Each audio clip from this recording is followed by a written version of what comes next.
ओम नमः शिवाय। ओम नमः शिवाय। विश्वनाथ भगवान की जय। महाकालेश्वर भगवान की जय। ओमकारेश्वर भगवान की जय। कुबेरेश्वर महादेव की जय।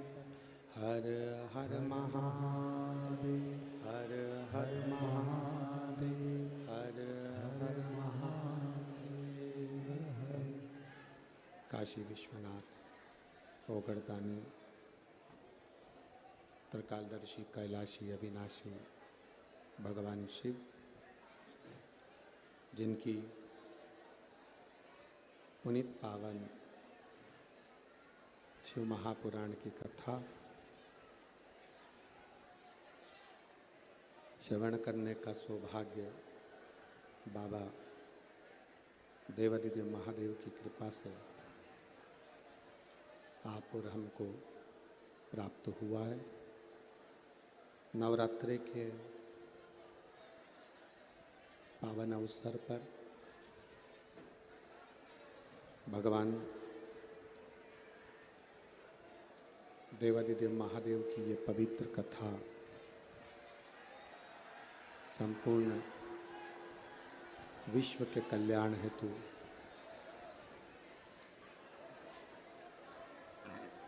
नागपुर नगर के इस पवित्र क्षेत्र में भगवान शिव की पवित्र पुण्यमय भूमि पर आप और हम शिव महापुराण की कथा को श्रवण करने के लिए बैठे हैं। कथा के मुख्य यजमान श्री मोहन गोपाल राव जी मते, सो सविता मोहन जी मते। एक बार यजमान परिवार के लिए जोरदार ताली बजाकर स्वागत वंदन अभिनंदन, जिन्होंने इस पवित्र नवरात्रि के अवसर पर शिव महापुराण की कथा को आयोजित करवाया और संपूर्ण क्षेत्रवासियों को ये सौभाग्य कथा श्रवण करने का प्राप्त हुआ। आज कथा का विराम दिवस है।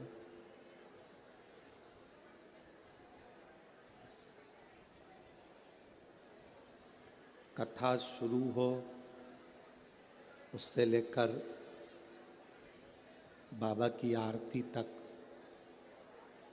दिल से बाबा से जहाँ बैठे हो, पंडाल में हो तो पंडाल में, चैनल के सामने हो तो चैनल के सामने, मोबाइल पर सुन रहे हो तो मोबाइल पर, रोड पर बैठ के सुन रहे हो तो रोड पर, दुकानों में सुन रहे हो तो दुकानों में, जहाँ बैठे हो वहाँ बैठकर भगवान शिव की आज विराम दिवस की यह पवित्र कथा बाबा से प्रार्थना कर कर सुनना। बाबा ऐसी कृपा, ऐसी करुणा आप हमारे ऊपर करना कि हम भी जिंदगी में एक बार शिव महापुराण की कथा करवा सकें। ऐसा धन, ऐसा वैभव हमको भी दे।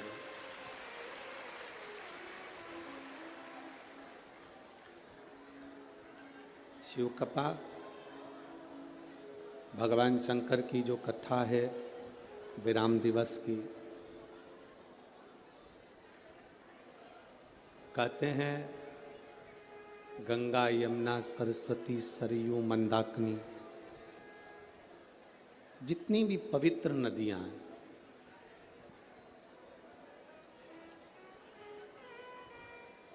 संसार में, जितनी भी पवित्र नदियां विराजमान हैं, कथा के विराम दिवस में वो सभी पवित्र नदियां संपूर्ण विश्व का कल्याण करने के लिए शिव रूपी गंगा से मिलने के लिए आती हैं और शिव महापुराण में पहुंचती है। अब ये आपका फर्ज है, आप इस विराम दिवस की कथा को कितना ग्रहण करते हैं, कितना लेते हैं, आप कितना अपनी जिंदगी में उतारते हैं।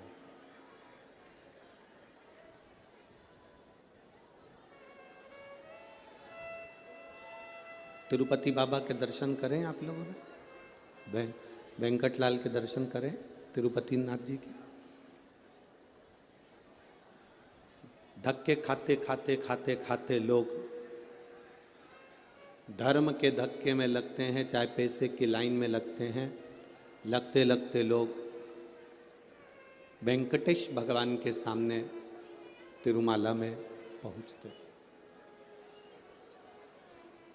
अब वेंकटेश भगवान के सामने जब पहुंचते हैं, इतना सोना, हीरा, रतन, आभूषण इतने रहते हैं, और पीछे से धक्का लगाने वाले ऐसे रहते हैं कि आपको धक्का लगा के बाहर निकाल देते हैं। जो पहली बार गया होता है उसको ठीक से दर्शन भी नहीं हो पाते। बोलो सही है कि गलत है? सही से दर्शन नहीं हो पाते। धक्का लगा, बाहर निकल गए। बाद में जाकर पछतावा हुआ कि मैं इतनी दूर आया, 1000 रुपये का टिकट करवाया, और 1000 का टिकट करवाने के बाद भी मुझे सही से दर्शन नहीं हुए, तो क्या मैं केवल होटल में सोने के लिए, खाने के लिए आया?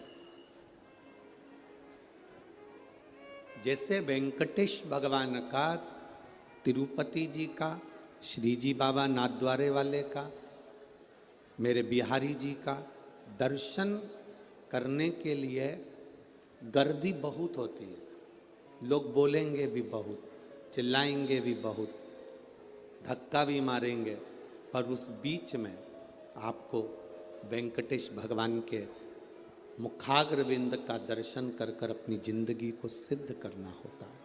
उसी तरह 5वें दिन की कथा में अड़चने भी आएंगी, कुछ कुछ लोग आसपास में बैठकर बोलते भी रहेंगे, पर आपके दिल को आपको बाबा से लगाना पड़ेगा,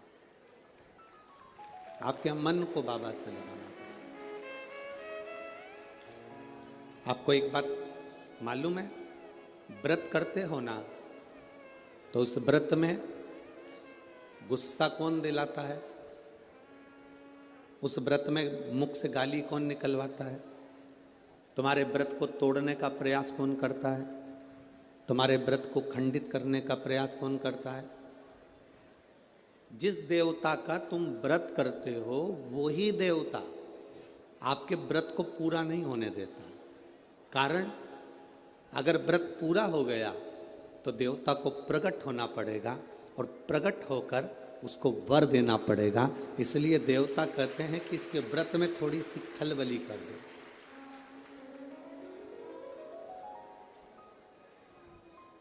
इसके व्रत में थोड़ी सी अर्चन कर दो, इसके व्रत में थोड़ी सी अर्चन कर दो। अगर व्रत में थोड़ी सी अर्चन होगी तो इसका व्रत पूर्ण नहीं होगा, पूर्ण नहीं होगा तो मुझे जाना नहीं पड़ेगा।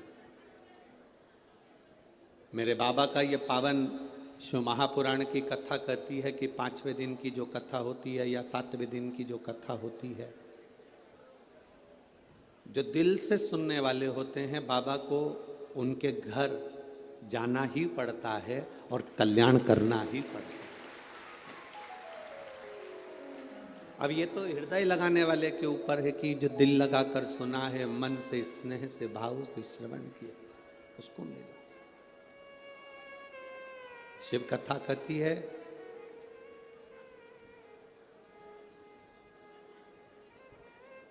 शिव जी को पाने के लिए, मेरे बाबा को अपना बनाने के लिए, भगवान शंकर को प्राप्त करने के लिए तुम्हें बहुत सारा तप नहीं करना, तुम्हें बहुत सारी साधना नहीं करना। कोई तुमसे कह दे कि तुम कैलाश पर जाकर बैठ जाओ, बाबा को प्राप्त करने के लिए गंगा जी के घाट पर जाकर बैठ जाओ, बाबा को प्राप्त करने के लिए, तो तुम हाथ जोड़कर कह देना, ना मैं कैलाश जाऊं, ना मैं गंगा के घाट जाऊं। शिव महापुराण की कथा कहती है, संत बनना सरल है, साधु बनना सरल है, तपस्वी बनना सरल है, त्यागी बनना सरल है, पर शिव महापुराण की कथा कहती है कि एक अच्छा गृहस्थी बनना सबसे ज्यादा कठिन है, सबसे ज्यादा कठिन। जितना संतों को भगवान नहीं मिले, जितना साधुओं को भगवान नहीं मिले, जितना तपस्वियों को भगवान नहीं मिले, जितना त्यागियों को भगवान नहीं मिले, उतना उतना भगवान गृहस्थी को मिला है। रामकृष्ण परमहंस जी गृहस्थी थे, संत तुकाराम जी गृहस्थी थे, नामदेव जी गृहस्थी थे, मीराबाई गृहस्थी थे, कर्माबाई, मीराबाई, नामदेव जी, तुकाराम जी, मुक्ताबाई, ये जितने जितने संत हुए हैं, जितने जितने संत,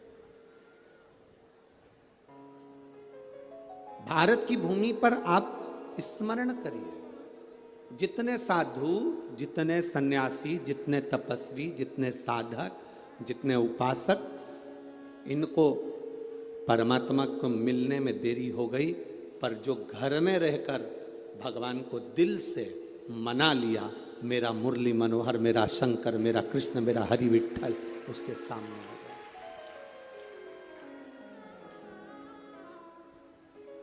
संत तुकाराम जी की धर्म पत्नी कितना क्लेश करती थी, फिर भी शिव जी की, ठाकुर जी की भक्ति तुकाराम जी करते थे। नामदेव जी को कितना कितना कहा गया, तो भी नामदेव जी भगवान की भक्ति करते थे। किसी ने तुकाराम जी से कहा, तुम्हारी पत्नी इतनी गुस्सा करने वाली मिली, इतना अपशब्द बोलने वाली मिली, आपको दुख नहीं होता?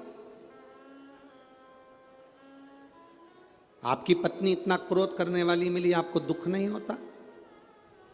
संत तुकाराम जी ने कहा, इसमें दुख करने की बात नहीं, इसमें प्रसन्न होने की बात है कि कम से कम मेरी पत्नी गाली देती है, अपशब्द कहती है, ताना देती है, तो मेरा मन पत्नी से हटकर परमात्मा में चला जाता है।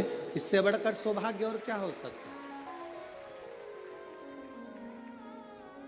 इससे बढ़कर सुख और क्या हो सकता है?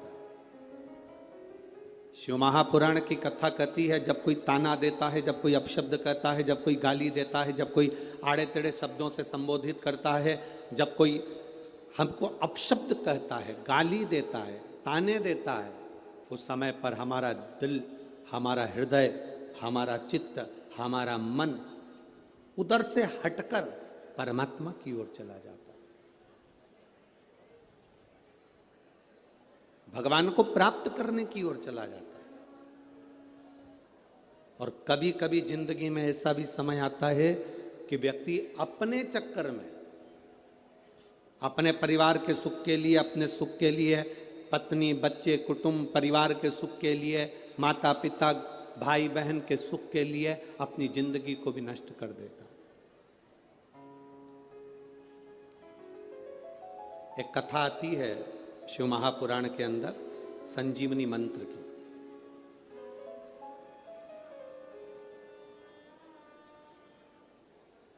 संजीवनी मंत्र क्या?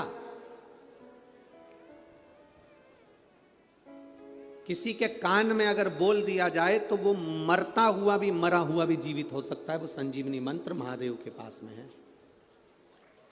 वो किसी देवता के पास में नहीं, केवल एक देवाधिदेव महादेव के पास वो मंत्र है कि महादेव मरे हुए के कान में भी मंत्र बोल दें तो वो जीवित हो जाता है। आज भी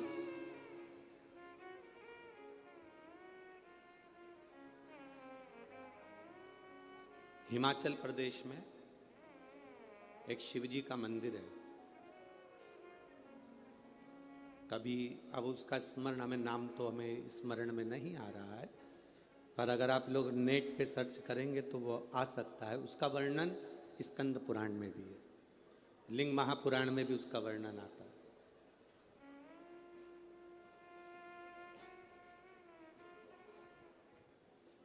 उसका वर्णन आता है लिंग पुराण के अंदर,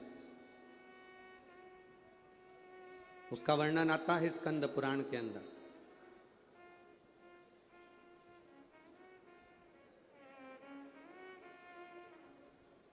लिंग पुराण में, स्कंद पुराण में इसका विशेष वर्णन आता है, विशेष। शायद दुनिया का पहला ऐसा मंदिर होगा जिस मंदिर के सामने से, भगवान शिव के सामने से मुर्दे को भी अगर लेकर जाते हैं तो उसके शरीर में कंपन होने लगता है। उसको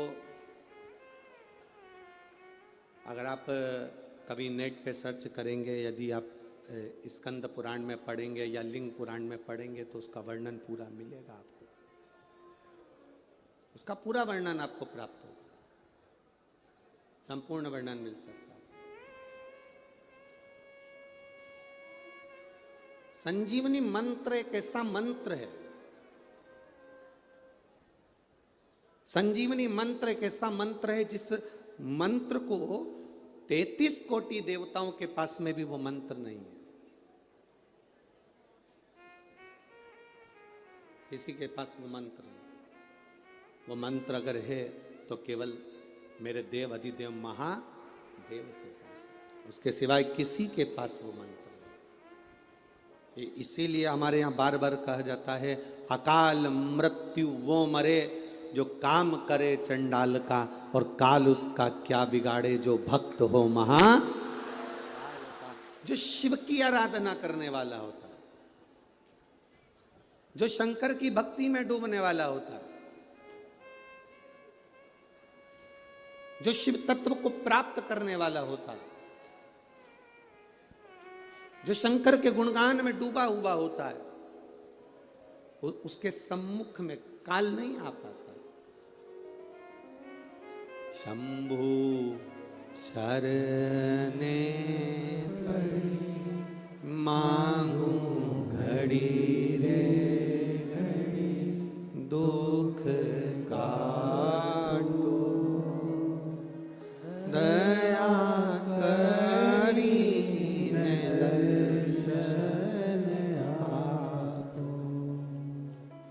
शंभु शरणे पड़ी मांगू घड़ी रे घड़ी, दुख काटो दया करी ने दर्शन। शिव महापुराण की कथा कहती है 33 कोटि देवता इस संजीवनी मंत्र को पाना चाहते हैं। 33 कोटि देवता इस संजीवनी मंत्र को लेना चाहते हैं। अब कौन होगा ऐसा संसार में जिसको संजीवनी मंत्र नहीं चाहिए? कौन होगा ऐसा? देखिए, शिव महापुराण का पंचाक्षर मंत्र नमः शिवाय, षडाक्षर मंत्र ओम नमः शिवाय, शिव महापुराण का श्री शिवाय नमस्तुभ्यम, शिव महापुराण का महामृत्युंजय मंत्र,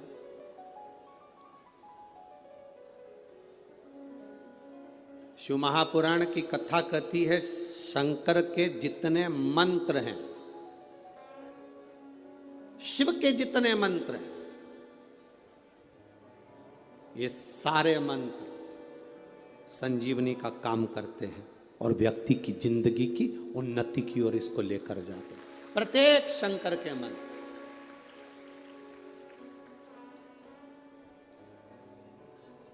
शिव का एक भी मंत्र कमजोर नहीं है, शंकर का एक भी मंत्र खाली नहीं जाता।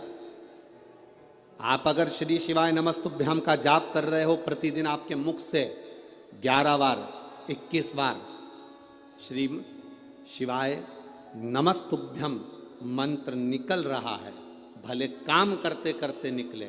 शास्त्र कहता है 1 वर्ष 11 दिन जिसके मुख से 11 बार प्रतिदिन श्री शिवाय नमस्तुभ्यम मंत्र का जाप निकलता है, वो मंत्र सिद्ध हो जाता है और उस मंत्र से वो अपने जीवन को सुखी कर सकते हैं। 1 वर्ष 11 दिन इस मंत्र के उच्चारण से। और कितनी बार बोलना है? जम के बोलो जरा। मंत्र कोई भी हो, उसका उच्चारण, उसका स्मरण करते करते वो सिद्ध हो जाता है। मंत्र सिद्ध करने के लिए आपको कहीं पहाड़ पर जाने की जरूरत नहीं है। मंत्र को सिद्ध करने के लिए आपको किसी नदी के तट पर जाने की जरूरत नहीं है। मंत्र को सिद्ध करने के लिए केवल निर्मल मन सो मोहि पावा, मोहि छल छिद्र कपट ना भावा। निर्मल मन से, निर्मल चित्त से, निर्मल हृदय से, शुद्ध भाव से आप जब परमात्मा को पुकारोगे, परमात्मा आपके सामने।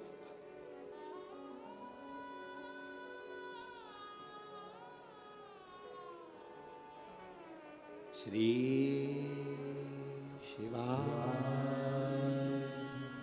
नमस्तुभ्यं,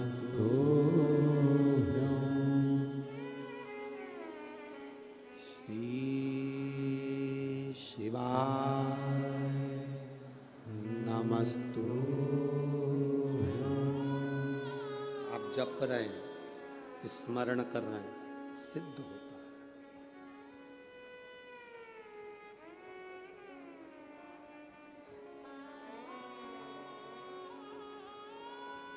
एक कथा के पंडाल में 5 लाख लोग आते हैं कथा सुनने के। कितने लोग? 5 लाख। एक पंडाल की कैपेसिटी देखी जाती है, दूसरे पंडाल की कैपेसिटी देखी जाती है, तीसरे पंडाल की देखी जाती है। टेंट होन लगे हैं चारों तरफ, उनकी देखी जाती है। और उसके बाद जो दुकानों पर बैठे हैं, रोड पर बैठे हैं, ये धूप में बैठे हैं, गाड़ियों पर बैठे हैं, इन सब की, बिल्डिंगों पर बैठे हुए हैं, इन सब की कैपेसिटी अगर इनको गिना जाए तो 5-6 लाख लोग प्रतिदिन शिव महापुराण की कथा सुनने आते हैं। प्रतिदिन।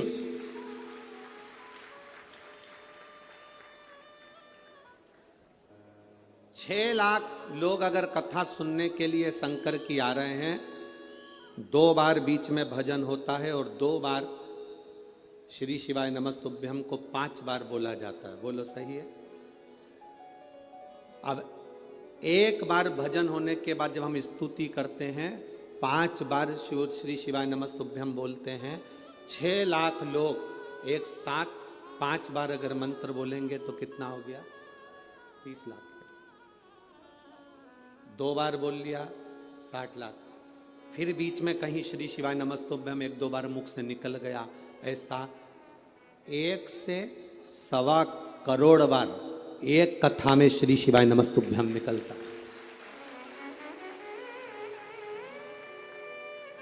शरीर में 3.5 करोड़ रोम हैं हमारे। ये पूरे शरीर में 3.5 करोड़ रोम छिद्र हैं। और हमारा शास्त्र कहता है 3.5 करोड़ रोम छिद्र। शास्त्र कहता है महीने में, 15 दिन में, 20 दिन में, 1 महीने में, 5 दिन में, 7 दिन में, 8 दिन में अगर 3.5 करोड़ बार भगवान का नाम मुख से निकल जाता है, या हम जहाँ बैठते हैं उस स्थान पर 3.5 करोड़ बार भगवान के नाम का उच्चारण हो जाता है, तो भगवान को वहां बैठे हुए जीव का कल्याण करना ही पड़ता है। अब लोग कहते हैं गुरुजी आखिर शिव महापुराण में आने वाले का कल्याण क्यों होता है? शिव महापुराण दूर दूर बैठ के लोग सुनते हैं, उसका फल क्या मिलता है? शिव महापुराण के इस पंडाल में पहुंचने पर जो धूल उड़ती है उसका प्रमाण क्या है? शिव महापुराण की कथा सुनकर लोग रज को अपने शरीर में लगाते हैं, उसका प्रमाण क्या है? उसका प्रमाण केवल यही है कि 3.5 करोड़ बार आप और हम सब मिलकर 5 दिन में, 7 दिन में, 8 दिन में इस कथा के अंदर भगवान को बोलते हैं, तो वो देव अधिदेव महादेव अपने को आकर आशीर्वाद प्रदान करता ही है, ये निश्चितता।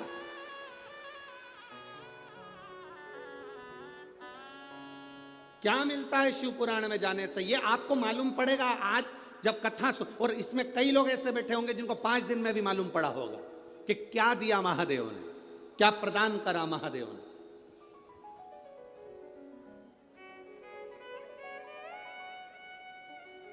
ये उसके भीतर का बल। संजीवनी मंत्र किसको नहीं चाहिए? हमसे लोग कहते हैं संजीवनी मंत्र कौन सा है गुरुजी? हम कहते हैं आप तो श्री शिवाय नमस्तुभ्यम जप लिया करो, ये भी किसी संजीवनी से कम नहीं है महाराज। आप नमः शिवाय जप लिया करो, ये भी किसी संजीवनी से कम नहीं है। आप ओम नमः शिवाय जप लिया करो, ये भी किसी संजीवनी से कम नहीं है। आप महामृत्युंजय का मंत्र जप लिया करो, ये भी किसी संजीवनी से कम नहीं है। ये भी संजीवनी से कम नहीं। और यदि हम मंत्र जप नहीं पाए तो 3 का स्मरण कर लिया करो। एक गंगा, पहले नंबर पर कौन है? जम के बोलो जरा, गंगा। दूसरे नंबर पर है काशी। दूसरे नंबर पर क्या है? काशी।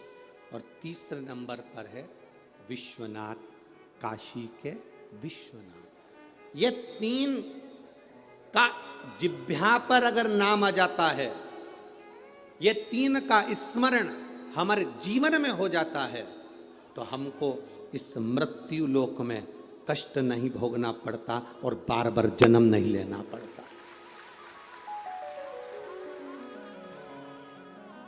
हमें बारंबार जन्म नहीं लेना है। संसार सागर में बार बार आने से मतलब क्या है? पर मत बुरे कर्म कर बंदे, वरना पछताएगा। भगवान की आंखों से तू बच नहीं पाएगा, तू बच नहीं पाएगा। अरे ओ अज्ञानी मत कर नादान, अरे ओ अज्ञानी मत कर नादान। तेरे कर्म का फल भी तू ही पाएगा, जैसा किया तूने तेरे आगे आएगा। मत बुरे कर्म कर बंदे, मत बुरे कर्म कर बंदे, वरना पछताएगा। भगवान की आंखों से तू बच नहीं पाएगा, तू बच नहीं पाएगा। हमारे कर्म की गति का भोग हमको भोगना रहता। हमारे बीच में केंद्रीय मंत्री माननीय श्री नितिन जी गडकरी जी पधारे हैं। एक बार जोरदार ताली बजाकर स्वागत, वंदन, अभिनंदन।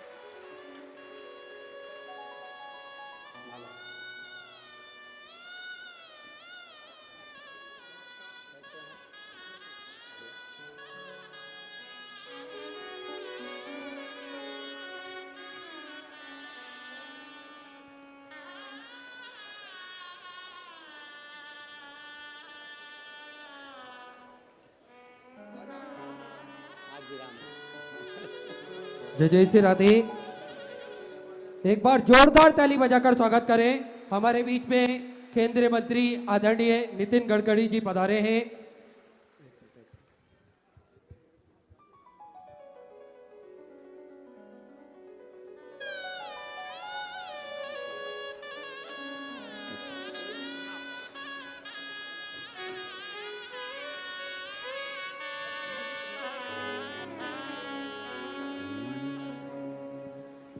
श्री शिवाय नमस्तु श्री शिवाय नमस्तु श्री शिवाय नमस्तु श्री शिवाय नमस्तु श्री शिवाय नमस्तु श्री शिवाय नमस्तु। तो मंत्र की प्रबलता हम जान रहे हैं। 3.5 करोड़ रोम छिद्र इस मनुष्य की देह पर, 21,600 श्वास प्रतिदिन हमारे शरीर से निकलती है। कितनी श्वासें निकल रही हैं? जम के बोलो। 21,600 श्वास प्रतिदिन निकल रही है, प्रतिदिन।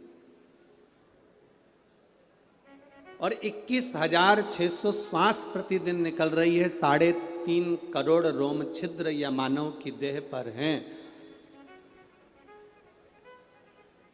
आपने एक प्रसंग श्रवण किया होगा भगवान कृष्ण का कि मेरे लाडले भगवान कृष्ण द्रौपदी के लिए दौड़ दौड़ कर चले जाते थे। द्रौपदी पुकारती और भगवान कृष्ण दौड़ कर पहुंच जाते। इस बात से सत्यभामा जी को अच्छा नहीं लगा। सत्यभामा जी ने रुक्मणी जी से कहा, जी जी मुझे एक बात समझ में नहीं आती कि भगवान कृष्ण हमारे स्वामी, ये द्रौपदी बुलाती है और हमारे स्वामी भाग कर चले जाते।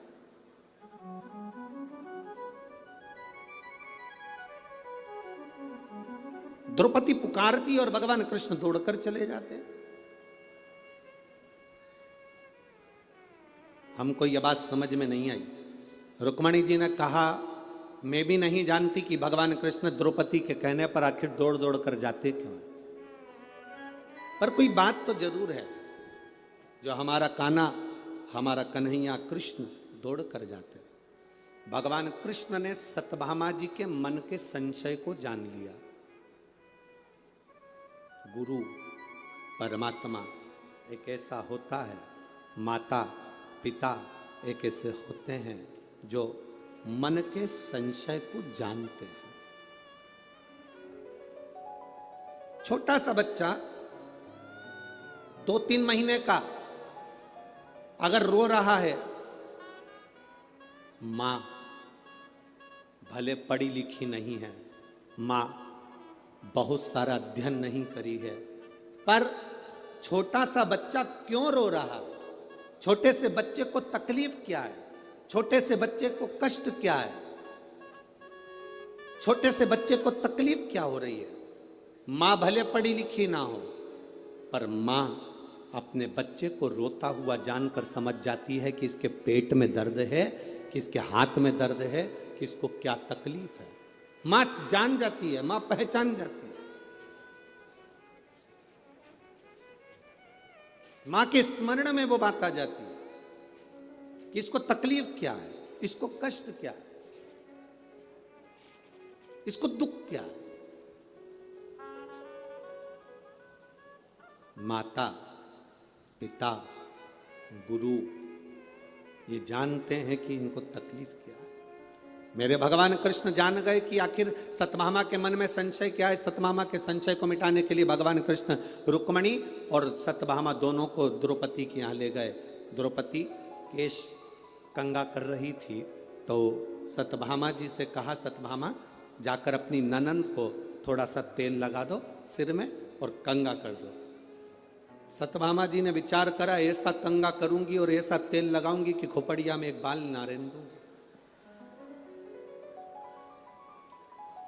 अब भाभी और ननंद की तो पहले से ही ये जोड़ियां चली आई हैं। ननन बोलती है तो भाभी नहीं टिकती, और भाभी बोलती है तो ननन नहीं टिकती है। अब पर कहीं कहीं ऐसा भी होता है कि ननंद और भाभी की इतना प्रेम होता है, इतना प्रेम होता है कि एक दूसरे के बिना रह नहीं पाते। कई जगह ऐसी भी है जहां पर इनका आत्मीय प्रेम बड़ा प्रबल है। सत्यभामा जी ने द्रौपदी के सिर पर तेल लगाना प्रारंभ करा, बाल खींचा, तोड़ा, जैसे ही तोड़ा उसमें से आवाज आई, हे कृष्ण।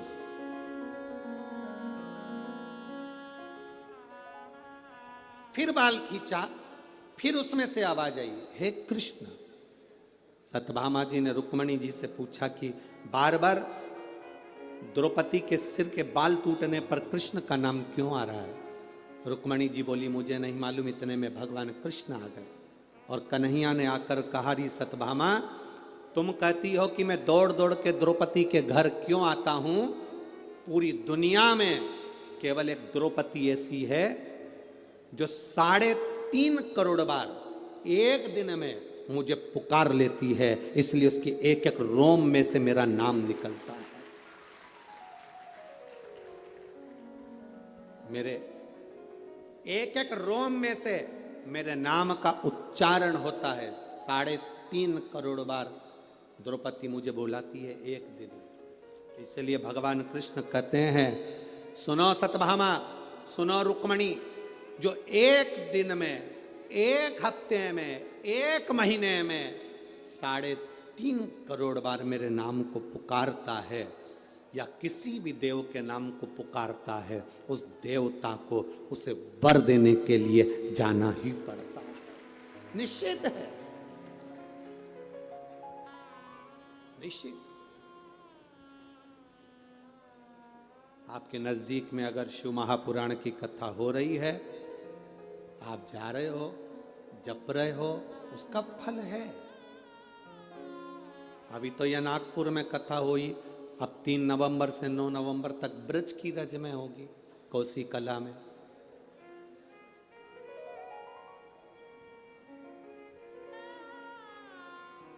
अब तीर्थ में बैठकर, ब्रज की रज में बैठकर 3.5 करोड़ बार भगवान के नाम को पुकारना, तो फिर केवल अकेले शंकर का दर्शन नहीं, ब्रज की रज में फिर मेरे ठाकुर का भी तो दर्शन हमको प्राप्त होगा, को प्राप्त होगा।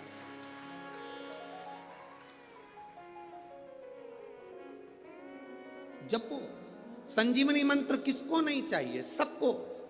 33 कोटि देवता भी हैं तो उनको संजीवनी मंत्र चाहिए, असुर हैं तो उनको भी संजीवनी मंत्र चाहिए। कोई किसी को मरना नहीं चाहता, सबको जीवित रहना है, सबको जिंदा रहना है उस संजीवनी मंत्र के बल पर।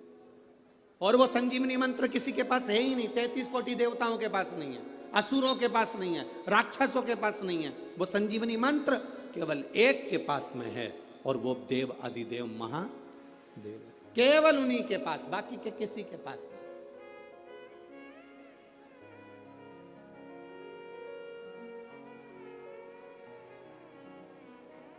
कई बार लोग कहते हैं, गुरुजी शिव महापुराण क्या है?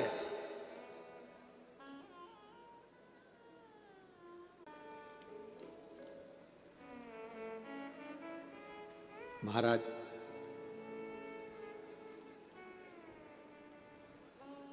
अब मंत्र मिलेगा किसको?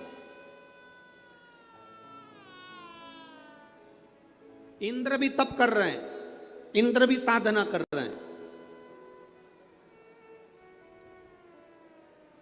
और दैत्यों के गुरु शुक्राचार्य बाबा भी साधना कर रहे हैं। दोनों तप करने में लगे। एक राजा तप करने बैठता है तो उसको पूरा ठाठ चाहिए होता है। कल कथा में कहा था, पशुपति नाथ का व्रत भी करना तो अपने पूजन की थाली खुद लगाना। कितनी सुंदर बात कही है शिव महापुराण के अंदर, जरा ध्यान दीजिएगा। लड़की कुंवारी है तब तक अपने पिता की धन पिता की दौलत से पशुपतिनाथ का व्रत उस पिता के पैसे से मंगाई हुई वस्तु से कर सकती है। बेटी की शादी हो जाए, विवाह हो गया, अगर वो खुद कमा रही है तो अपने पैसे से करे, और नहीं अगर शादी हो गई तो जो उसका पति कमाता है या उसके ससुराल वाले जो धन दें उससे पशुपति व्रत करे। मायके के धन से शादी होने के बाद पशुपतिनाथ का व्रत की मूलता नहीं है। कई लड़कियां, कई बेटियां कहती हैं मेरे ससुराल वाले मानते नहीं है, इसलिए मम्मी मैं आपके यहाँ के पशुपति व्रत कर लूंगी, मम्मी मैं आपके यहाँ कर लूंगी। विवाह होने के बाद गोत्र बदल गया, तू दान में चली गई, तेरा कन्या दान हो गया।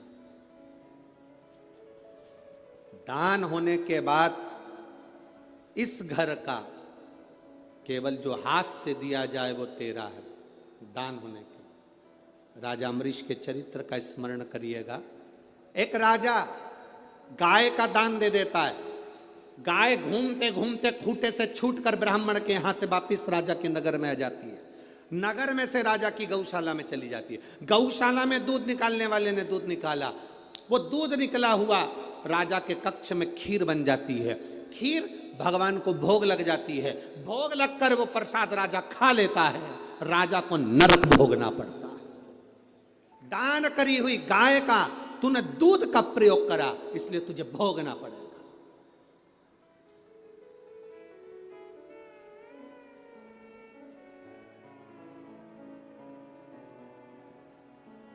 भंडारा भंडारा भंडारा हमारी तरफ से 2 पीपा तेल दान में दिए।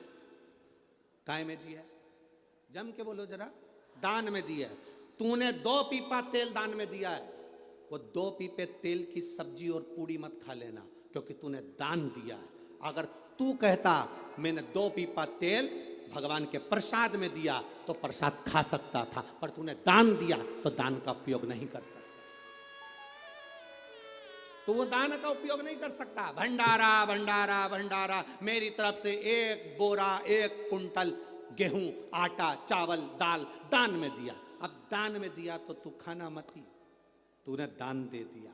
हमारी शास्त्र रीति कहती है बेटी का कन्यादान करने के बाद तो बुजुर्ग माँ बाप बेटी के घर का नहीं खाते, क्योंकि हमने दान दिया है। दान दिया है इसलिए नहीं खाते। अब तुम किस अंदाजे में गुरुजी मैं पशुपति व्रत कर रहा हूँ, मैंने ये वाला अनुष्ठान करा, मैंने ये पूजन करी, मैंने ये आराधना करी, आपने जो उपाय बताया मैंने सब करा, पर बाबा हमारी क्यों नहीं सुनता? उसको कहाँ कर रहे हो, किस जगह पर कर रहे हो, कौन से धन का प्रयोग कर रहे हो? कहीं तुम मायके के जल का, मायके के परिंदे का, मायके के हंडे का पानी तो नहीं ले रहे हो? उसमें उनके पितरों का वासा है, तेरे पितरों का नहीं। आप आए नहीं, सुबह हो गई, मेरी पूजा की थाली धरी की धरी रह गई। क्यों नहीं आए? कारण क्या था? किस कारण नहीं पहुंचे? क्या हुआ ऐसा जो आप आते नहीं? कारण क्या? मेरी पूजा में कोई ना कोई कमी रह गई। क्या कमी रही है वो हमको। एक नाटक चलता था पहले, एक नाटक पहले चलता था कमजोर कड़ी। किसी के स्मरण में है? कमजोर कड़ी कौन सी है? तो उसमें देखते थे कि इतने सारे लोग जब गेम खेलते थे तो उसमें कमजोर कौन है। हमारी भक्ति में, हमारे भजन में, हमारे स्मरण में कमजोर कड़ी कौन सी है वो हमको दे। हमारे भजन में कौन सी कमी रह गई जो परमात्मा हमें मिल जाए।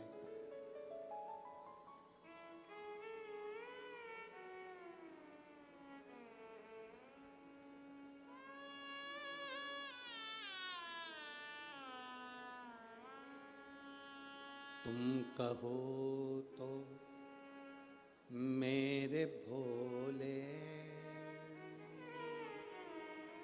तेरे मंदिर में डेरा लगा लूं। आप कहो तो इस मंदिर में मैं डेरा लगा लूं, पर महादेव कहते हैं क्यों डेरा, किस लिए? एक राजा भी तप साधना कर रहा है इंद्र संजीवनी मंत्र को पाने के लिए। एक असुरों के गुरु शुक्राचार्य जी भी तप साधना कर रहे हैं संजीवनी मंत्र पाने के लिए। राजा सोचता है राक्षसों के गुरु हैं, इनको क्या संजीवनी मंत्र मिलेगा।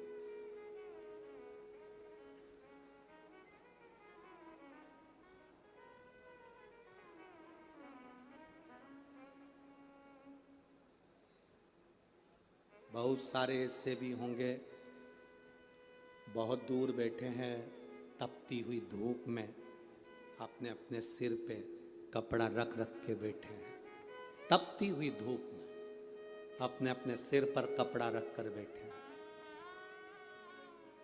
और बहुत सारे ऐसे होंगे,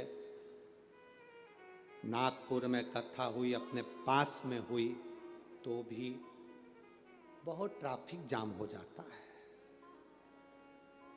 बहुत ट्रैफिक जाम हो जाता है, बहुत भीड़ हो जाती है। निकलने में 5 बजे कथा छूटती है तो हम रात्रि को 7-8 बजे घर पहुंचते, इतना समय लग जाता है। पर अंदाजा लगाना, ये समय तूने किसी दूसरे को नहीं दिया, ये समय सारा की सारा महादेव को दिया। महादेव, जब व्यक्ति वेंटिलेटर पर पड़ा होता है, आईसीयू में पड़ा होता है, उस समय पर मरने वाले के लिए कोई नहीं कहता भगवान इसको 1 करोड़ रुपए दे दो, भगवान इसको 1 लाख रुपए दे दो। जो भी कहता है भगवान से काम ना करता है, थोड़ी इसकी उम्र बढ़ा दो भगवान, थोड़ा सा समय और दे दो भगवान, थोड़ा सा समय और दे दो भगवान, थोड़ा सा समय और दे दो। बच्चे छोटे हैं, बच्चों के ब्याह नहीं हुए, काम धंधा पड़ा है, भगवान थोड़ा सा। डॉक्टर कह रहा है अंतिम समय आ गया, घर के लोग भगवान से करे इसका समय बढ़ा दो। मरने वाले को धन के लिए नहीं कहा जाता, उसके समय बढ़ाने को कहा जाता है। तो महादेव भी कह देते सुन यमराज, इसने मेरी कथा में समय दिया था, जितने कदम चलकर मेरी कथा में पहुंची थी, जितने ट्रैफिक में फंसकर समय समय निकलता गया, 4 घंटे 3 घंटे ये फंसी रही मेरे लिए, इसलिए इसको भी तू समय उतना दे दे जो समय इसने मुझे दिया था। बड़ा इसका समय, मर गया, प्राण छूट गए, वेंटिलेटर पर श्वास भी जा रही है। उसके बाद वापिस आकर डॉक्टर कह देता है ना जाने क्या हो गया, इसके फेफड़ों ने काम करना चालू कर दिया, इसकी किडनी लीवर ने काम करना चालू कर दिया, इसको संतान हो सकती है। ये फल है। कहां काम आता है तुम्हारा दिया गया समय, कहां काम आएगा ये तुम्हें मालूम पड़ेगा।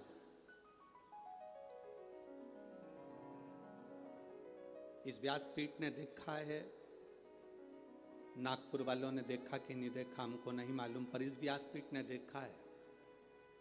इस कथा में जिन डॉक्टरों की ड्यूटी लगती है, जिन पुलिस वालों की ड्यूटी लगती है, जिन की ड्यूटी इस कथा के पंडाल में लगती है, चाहे वो स्वीपर हो, नगर निगम वाले हों, नगर पालिका वाले हों, पुलिस प्रशासन वाले हों, डॉक्टर हों, जो भी इस कथा में ड्यूटी देता है, वो अपनी जिंदगी में समझ लेना कि तुमने आज तक जो ड्यूटी दी वो किसी नेता के नहीं दी है, मेरे बाबा के यहाँ जो ड्यूटी दी उसका फल क्या मिलेगा ये आप जानते हैं। जिस जगह पर कथा कर कर आते हैं और जिन पुलिस वालों की वहां ड्यूटी लगी होती है, उनसे एक बार फोन लगाकर जरूर पूछना कि तूने 5 दिन ड्यूटी दी थी, कभी रात को कभी दिन में दी थी, तुझे शिव महापुराण में ड्यूटी देने का फल क्या मिला है।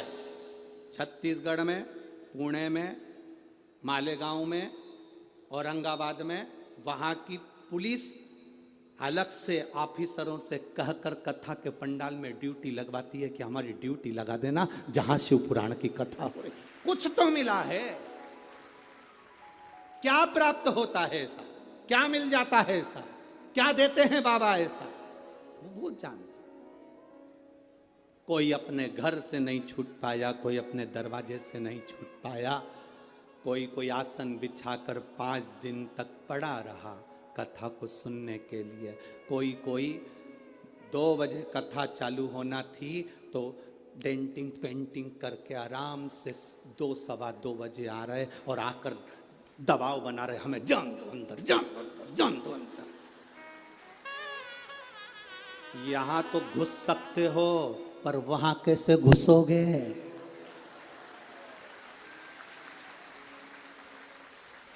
यहां तो घुस सकते हो, वहां कैसे घुसोगे?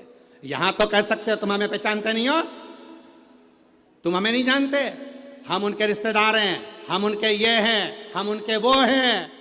वहां पर जाएगा तो कोई संबंध काम नहीं आएगा, केवल मुख से जपा हुआ श्री शिवाय नमस्तुभ्यम काम आएगा, कोई काम नहीं आता। तुम हमें जानते नहीं हो, लगाऊं फोन? ये फोन लगाते हैं तो इनके पहचान वाले आ जाते हैं। तुम एक बार मुख से नमः शिवाय बोलते हो तो वो डमरू धर आ जाता है। अंतर इतना ही है। किसका साथ? वो शिव है, वो दूर नहीं, हमारे करीब में है, वो हमारी श्वासों में रमण करता है। शिव को क्या कहा गया? श्वास शिव है।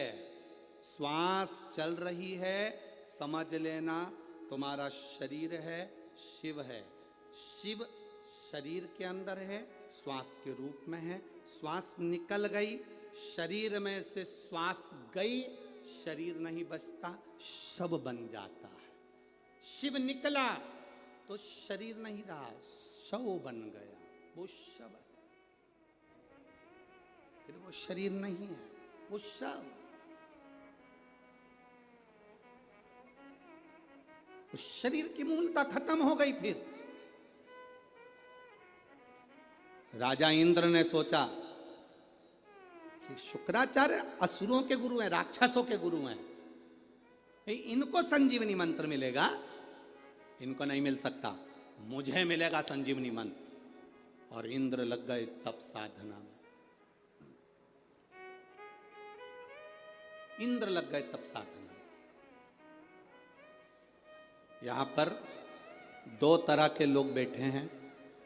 एक भगवान को रोज भोग लगाते हैं तो कुछ ना कुछ पकवान, लड्डू, पेड़ा, फल, फ्रूट, मिठाई जो उनके घर में होती है वो लगाते हैं। यहाँ ऐसे भी लोग बैठे हैं, रसोई घर में जाते हैं, थोड़ी सी खड़ी शक्कर निकाल कर, थोड़ी सी शक्कर निकाल कर ले आते हैं, भगवान के सामने रख देते हैं। नहीं है उसके घर में 56 भोग, नहीं है उसके घर में लड्डू पेड़ा, नहीं है उसके पास में कुछ भी। अंदर गई रसोई घर में, चाय की पत्ती के डब्बे में शक्कर का डब्बा रखा था, चीनी का डब्बा, उसमें से थोड़ी सी निकाल के भगवान को भोग लगा दिया। बाबा, संघर्ष की जिंदगी चल रही, इतनी कमाई नहीं बाबा कि मैं तेरी आराधना अच्छे से कर सकूं। पर बाबा, शिव महापुराण में सुना है बाबा तुझे कुछ भी ठीक नहीं लगता। सारे 33 कोटि देवी देवता को 56 भोग लगते हैं, पर मेरे महादेव को आज तक 56 भोग नहीं लगते। क्यों? महादेव खुद कहते हैं मैं मंदिर के अंदर बैठकर 56 भोग खाऊं और संसार में रहने वाला व्यक्ति भूखा सोए, ये मुझे अच्छा नहीं लगता। 33 कोटि देवता में केवल एक देव अधिदेव महादेव जिनको 56 भोग नहीं लगते। गणेश जी को 56 भोग लगेंगे, देवी जी को 56 भोग लगेंगे, महालक्ष्मी को 56 भोग लगेंगे, नारायण को 56 भोग लगेंगे, कृष्ण को, राम को, सबको 56 भोग लगेंगे, पर मेरे महादेव को 56 भोग नहीं लगते, मेरे बाबा को 56 भोग नहीं लगते। बाबा कहते हैं मैं पृथ्वी का देवता हूं, घर का बुजुर्ग, घर का बड़ा। तुम्हारे घर में अगर कोई बुजुर्ग हो तो देखना घर के सब लोग ताजी रोटी खा लेते हैं और घर की बूढ़ी माँ कहती है बेटा ठंडी रखी हो तो ला कर दे दे, मैं दाल से खा लूंगी, मुझे ठंडी ला कर दे। ठंडी रखी हो तो मुझे ला कर दे दे, मैं दाल से खा लूंगी। बेटा देखो फ्रिज में कुछ ठंडा चावल रखा हो तो मुझे, तो बहू कहती मम्मी गरम खा लो ना, ना ना मुझे ठंडी ला दे, मुझे ठंडी अच्छी लगती है। नहीं बासी अच्छी लगती है, हाँ ठंडी अच्छी लगती है। हाँ किसी माँ को ठंडी रोटी अच्छी नहीं लगती, किसी माँ को बासी रोटी अच्छी नहीं लगती, पर वो इसलिए खाती है कि मेरे घर के लोगों को खाना ना पड़ जाए, कहीं ये रोटी को उठाकर गाय को ना डालियाँ, इसलिए मैं खा लेती हूँ। मेरे महादेव घर के वो बुजुर्ग हैं, इस पृथ्वी पर रहते हैं ना, तो यहाँ का देव अधिदेव महादेव है, वो 56 भोग खाएगा। और पृथ्वी पर रहने वाला कोई एक गरीब बड़ा अगर रूखी रोटी खाएगा तो महादेव को अच्छा नहीं लगेगा, इसलिए वो 56 भोग नहीं खाता। 56 भोग नहीं खाता मेरा महादेव। खिलाने की सामर्थ्यता रखता है 56 भोग, खिलाने का बल रखता है 56 भोग। मेरा महादेव कुछ नहीं, एक बेलपत्र, एक धतूरा, बहुत।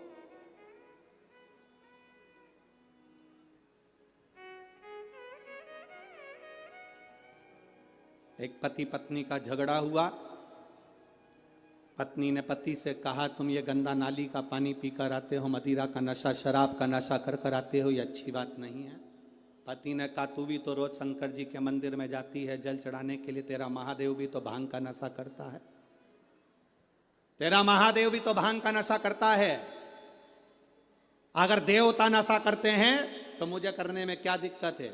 उंगली उठाने वाले उंगली उठाते हैं। हमने उनसे निवेदन केवल इतना सा है, जो कहते हैं कि शंकर जी भांग पीते हैं इसलिए हम भी नशा करते हैं, तो शंकर जी ने तो विष भी पिया था, एक आध बार खरीद के पी जा। पीना, शंकर जी की होड़ करने चला है तो एक सांप कहीं से निकल जाए इसके गले में डाल दो। शंकर जी की होड़ करने चला है, कपड़े उतार नंगा निकल। शंकर जी की होड़ करने चला है तो जटा बांध ले, सिर पे चंद्रमा धर ले। चंद्रमा नहीं धरे तो तेरे घर की पानी की बाल्टी को 24 घंटे तेरे सिर पे रखे बता दे। शंकर जी की होड़ करने चला है तो थोड़ा डमरू खड़का ले। शंकर जी की होड़ करने चला है तो अपने पूरे तन पे धतूरा रख ले कांटे वाला। शंकर की होड़ करना सरल नहीं है रे भाऊ। लोग कह देते हैं शिव ऐसे शिव ऐसे। शंकर को जो पहचान गया वो दूसरी बार ये कह ही नहीं सकता कि शंकर में कुछ खोट है। शंकर अविरलता, आनंदता, शिव तत्व की सुखता है। शंकर वो देता है, लेता कुछ नहीं। शंकर मेरे शिव हमेशा देते हैं, कभी उन्होंने लिया नहीं तुमसे। तुमसे कुछ लिया, दिया। जल महादेव का, तुमने महादेव को चढ़ाया। जल में पैसा लगा तुम्हारा? बोलो बोलो, जम के बोलो। बेलपत्र पेड़ पे लग रही थी, तोड़ के चढ़ा दी, पैसा लगा तुम्हारा? शंकर जी को जो चीज चढ़ती है वो सब फ्री।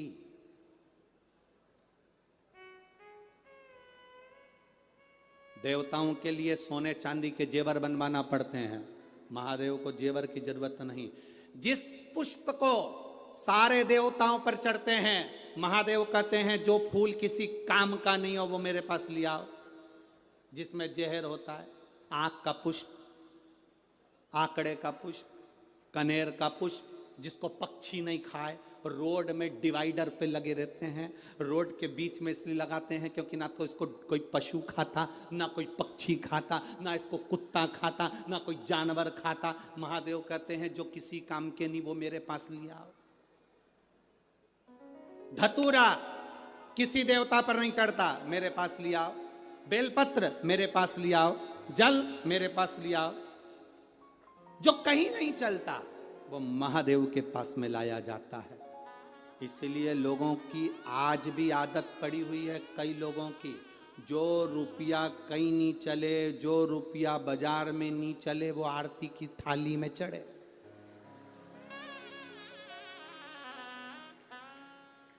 जो रुपया कहीं नहीं चलेगा वो आरती की थाली में चलेगा, क्योंकि उसको मालूम है ये कहीं नहीं चलता।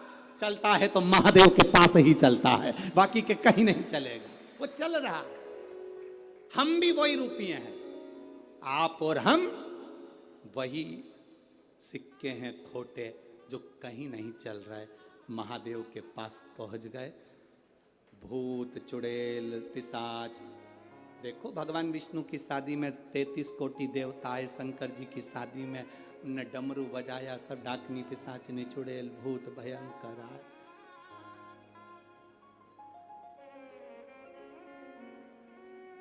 नागपुर में वृद्धाश्रम हो, जन के तो बोलो, अनाथालय है,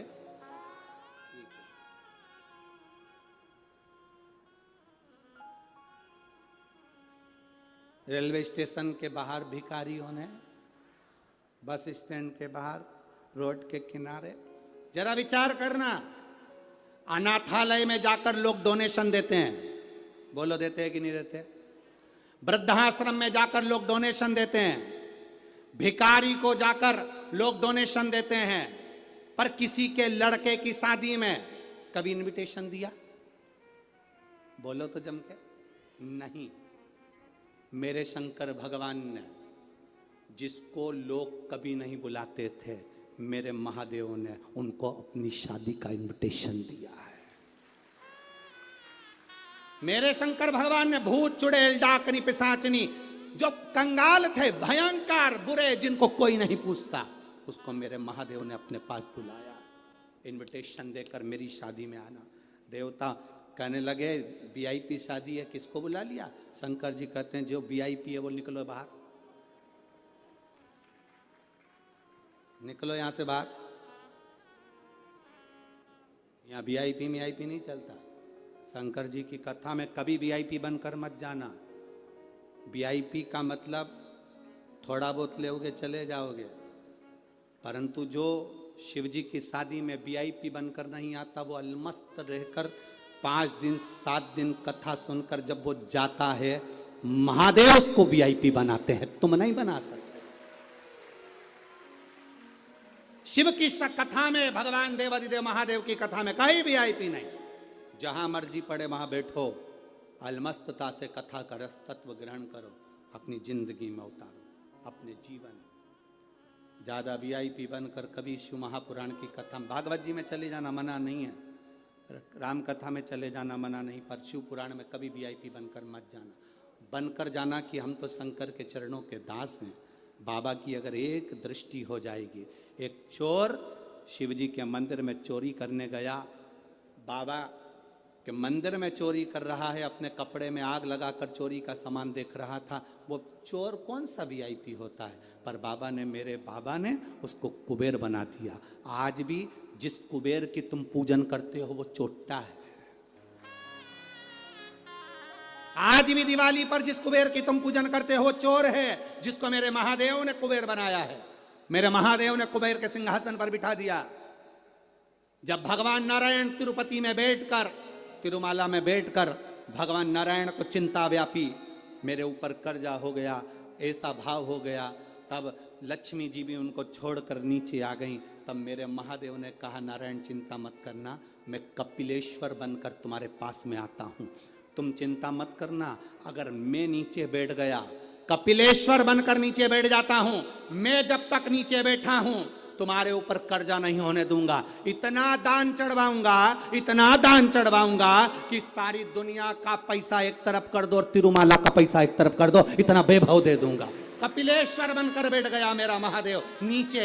आप लोग तिरुपति गए होंगे तो दर्शन करना, ऊपर तिरुमाला में वेंकटेश भगवान है तो नीचे कपिलेश्वर महादेव है, वो बैठे हैं। तो चिंता मत करना बाबा, मैं बैठा हूं। मेरे शिव देते क्या है तुमको? बल। शंकर देते क्या है तुम्हें? विश्वास कि तू हारना मती। एक चाय की दुकान भी लगाए, ठेला भी चलाए, रिक्शा भी चलाए तो हारना मती, पान की दुकान भी लगाए तो हारना मती। मैं हूं, जल चढ़ाते रहना। एक जब तक तू जल चढ़ाता रहेगा तेरे भाग्य में दुख लिखा है। जल चढ़ाते चढ़ाते एक दिन जैसे मेरे शिवलिंग पे से चंदन अपने आप धुल जाता है, जल चढ़ाते चढ़ाते तेरे पाप को भी मैं धो दूंगा, हाथ पकड़कर खींचकर पार लगा दूंगा। तो पीछे क्यों हटता है? बोल बम का नारा है। किसको चाहिए संजीवनी मंत्र? किसको नहीं चाहिए? सब। राजा इंद्र संजीवनी मंत्र को पाने के लिए तप साधना में लग गए। जगत गुरु, देवगुरु, यहाँ असुरों के गुरु वो भी लगे मंत्र को पाने के लिए। इंद्र लगे थे तो इंद्र थोड़ी देर तप करते करते इंद्र को लगता मैंने तो बहुत तप कर लिया पर मंत्र तो मिल ही नहीं रहा, मंत्र नहीं मिल रहा। कभी कभी हमारी गलती हो जाती है।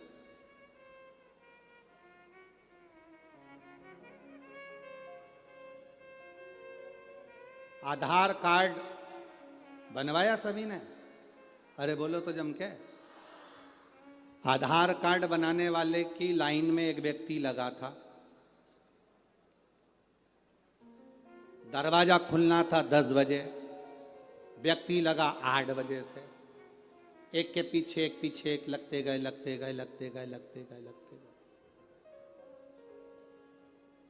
10:30 बज गई, दरवाजा नहीं खुला। 11 बज गई, दरवाजा नहीं खुला। 12 बज गई, दरवाजा नहीं खुला। पीछे एक व्यक्ति खड़ा था, वो आगे आता था, लोग उसका हाथ पकड़कर लाइन में खड़ा कर देते थे। कहाँ जा रहे हो? लाइन में खड़े हो। कहाँ जा रहे हो? लाइन में खड़े हो। बार बार वो आगे आता, उसको फिर पीछे खड़ा कर देते। आखिरी में उसने चिढ़ के कह दिया भले 5 बजे तक खड़े रहो, नहीं खोलूंगा दरवाजा, जा नहीं खोलूंगा दरवाजा। लाइन में खड़े हुए लोगों को यह नहीं मालूम था कि तुम जिसका हाथ पकड़ के पीछे खड़ा कर रहे हो वही तो आधार कार्ड बनाएगा, वही तो बनाएगा। पर तुम सोच रहे हो ये आधार कार्ड बनवाने आया है, वो बनाने आया। उसका हाथ पकड़ के पीछे खड़ा कर देते हो। बार बार वो बेचारा कब से आगे आ रहा है, पर सब पीछे खड़ा कर देते। पीछे खड़े हो जा, खड़ा आगे आने ही नहीं दे रहे, तो दरवाजा कैसे खुलेगा? और दरवाजा नहीं खुलेगा तो आधार कार्ड कैसे बनेगा? यही शिव पुराण कहती है। हम भी हमारे मंत्रों को, हमारे भजन को, शिव भक्ति को, एक लोटे जल को आगे नहीं आने दे रहा है, तो हमारे भाग्य का दरवाजा कैसे खुलेगा? कैसे खुलेगा? वो दरवाजा खुलता ही तब है जब हम एक लोटा जल शिव जी को समर्पित करते हैं, भगवान देवाधिदेव महादेव को देते हैं।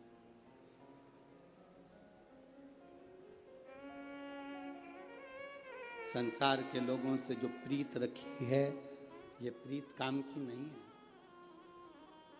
ये प्रीत काम की नहीं। अंत समय प्रभु आना पड़ेगा, वचन दिया तो निभाना पड़ेगा। आए ना आए प्रभु कुटुंब कबीरा, अंत समय प्रभु आना पड़ेगा। ये प्रीत होना चाहिए, ये स्नेह, ये प्रीत होना चाहिए। किसी की कलेक्टर से पहचान होती है तो वो कितना अकड़ता है। अरे बोलो तो सब जम के। तुम जानते हो कलेक्टर हमारे बीआई हैं, हमारे समधी हैं। किसी की मिनिस्टर से पहचान होती है तो कितना अकड़ता है। किसी की एसपी से पहचान होती है, राइट? लगाऊं फोन? वो एसपी साहब मेरे रिश्तेदार पहचान वाले। किसी की एसपी से पहचान होती है तो वो कितना अकड़ता है। जरा से संसार के लोगों से तुम्हारी पहचान हुई तो तुम इतना अकड़ रहे हो, तो हमारी भी तो पहचान उससे है।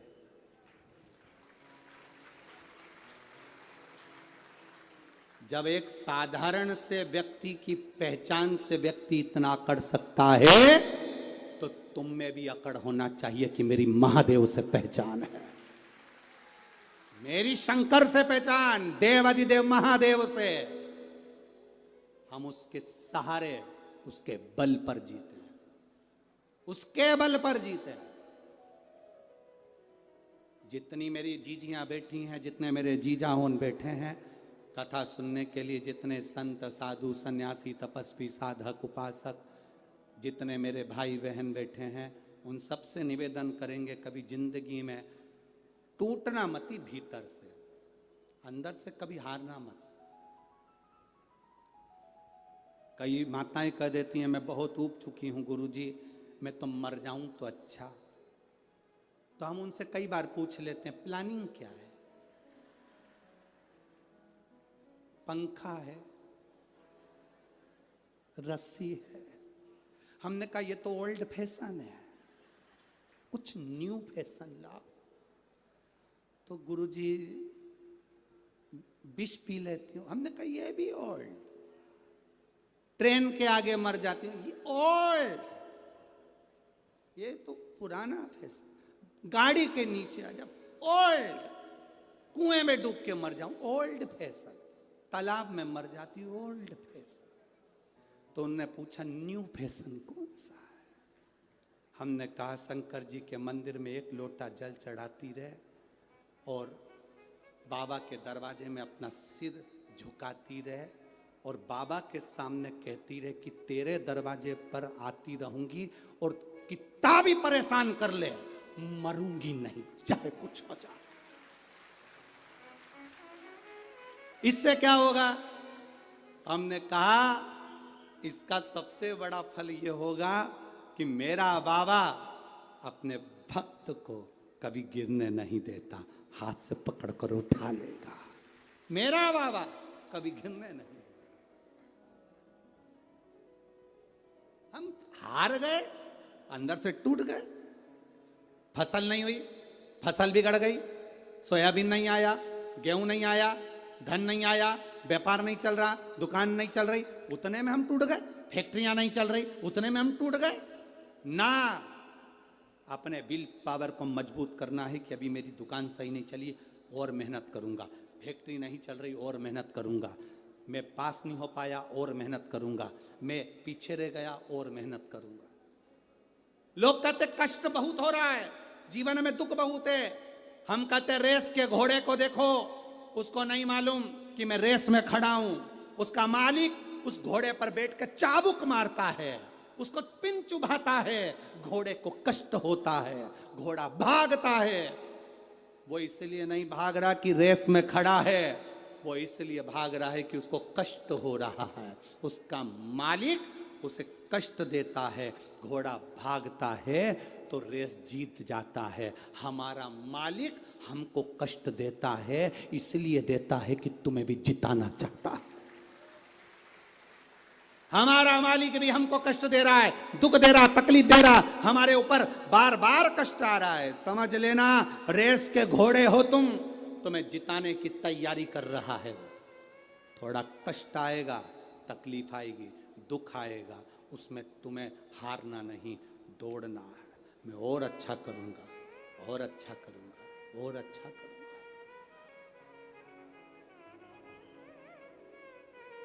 खाली न जाता कोई दर से तुम्हारे, खाली न जाता कोई दर से तुम्हारे, मैं भी खड़ा हूँ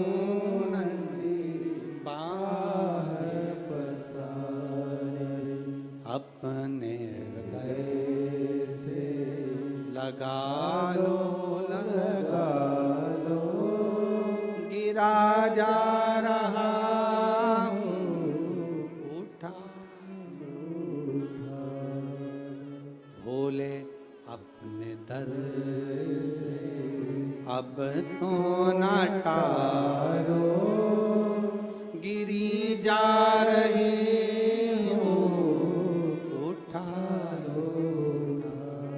हारना नहीं है।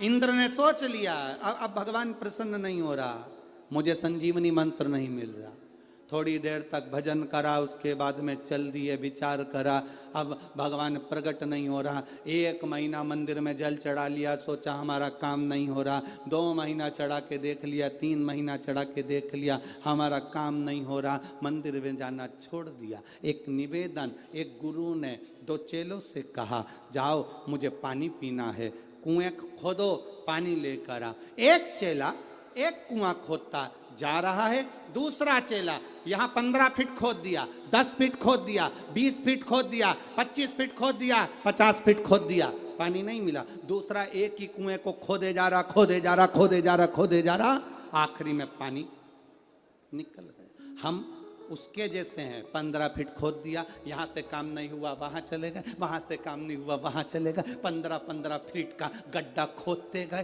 कहीं से काम नहीं बना, आखिरी में रोने बैठ गए, भगवान तो हमारी सुन ही नहीं रहा। उसको देखो बाजू वाले को, एक कुआं खोदे जा रहा, खोदे जा रहा, खोदे जा रहा, चढ़ाते जाओ जल, चढ़ाते जाओ जल। 1 महीना नहीं सुनेगा, 2 महीना नहीं सुनेगा, 3 महीना नहीं सुनेगा, 5 महीना नहीं सुनेगा, 6 महीना नहीं सुनेगा, जाते रहो उसके दरवाजे पर, आवाज लगाते रहो उसके दरवाजे पर, सुनेगा जरूर। यहां से जाते जाते किसी का कोई बेटा कहीं चले गया हो, तुम आवाज लगा कर देखना, ए कमलेश, ए कमलेश। एक बार कमलेश नहीं सुनेगा, दूसरी बार फिर आवाज लगाना कमलेश, तीसरी बार फिर आवाज लगाना कमलेश, फिर आवाज लगाना कमलेश। बार बार आवाज लगाओगे तो जितने कमलेश बैठे होंगे वो सब सुनेंगे, तो उस समय वो कमलेश भी सुनेगा। बार बार पुकारते रहोगे तो मेरा महादेव सुनेगा जरूर, ये निश्चित है। उसको पुकारो, उसको पुकारने का भी तरीका है कि हमें बुलाना है, दिल से बुलाना है, हमें दिखावे से नहीं। कई लोग चंदन लगा लिया, कई लोग मंदिर में घंटों तक बैठ गए, 8-10 घंटे तक, और सोचा कि भगवान मिल जाएगा ना। भगवान कहते हैं काहे को टाइम बर्बाद कर रहा है। 2 तरह की शादी होती है, कितने तरह की? 2। यहाँ जितनी जितनी बुजुर्ग माताएं बैठी हैं, इनसे पूछना इनकी शादी कैसे हुई थी, और एक आज के व्यक्ति की शादी पूछना कैसे हुई थी। जो बुजुर्ग माता बैठी हैं उनको देखने के लिए लड़का आया, ये चाय की ट्रे लाई, रखी, चली गई। बोलो सही है? जितनी बुजुर्ग बैठी हैं ये लड़के से बात नहीं करी है, ये लड़के के पास में बैठी नहीं, बात नहीं करी, केवल ट्रे रखी, निगाह उठाकर देखा, लड़के ने लड़की को, लड़की ने लड़के को, और शादी पक्की हो गई। वो शादी आज तक निभ रही है। एक शादी आज होती है, लड़की को लड़का दिखाओ, लड़के को लड़की दिखाओ, दोनों बैठ के बात भी करेंगे, फिर होटल में भी मिलेंगे, उसके बाद में वो क्या बोलते, प्री वेडिंग, हाँ तुम समझ गए ना। बस उसके बाद में दोनों घूमने जाएंगे, ढेर सारे ऐसे कैमरे लगे रहेंगे, उससे फोटो खींचते रहेंगे अलग अलग डिजाइन के। उसके बाद दोनों होटल मिलेंगे, रात को 3-3 बजे तक मोबाइल पे लगे रहेंगे। उसके बाद शादी होगी और 2 साल में तलाक।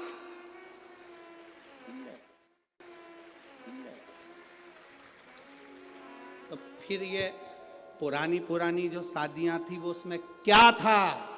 उसमें एक चीज थी, ना जी भर के देखा, ना कोई बात की, बड़ी आरज़ू थी मुलाकात की। जो पुराने संबंध है वो ना देखे ना भाले, ना मिले ना गए, ना देखा ना भाला। माँ बाप ने कह दिया शादी पक्की पक्की, ना देखा ना भाला, संबंध पक्का हुआ, आज तक निभ रहा है, आज तक। और एक आज का संबंध 2-2, 3-3 घंटे तक मिले, होटल में बात करी, मोबाइल पे बात करी, सब कुछ हुआ और मालूम पड़े। हमारा आपसे यही निवेदन है, ऐसे भक्त मत बनना।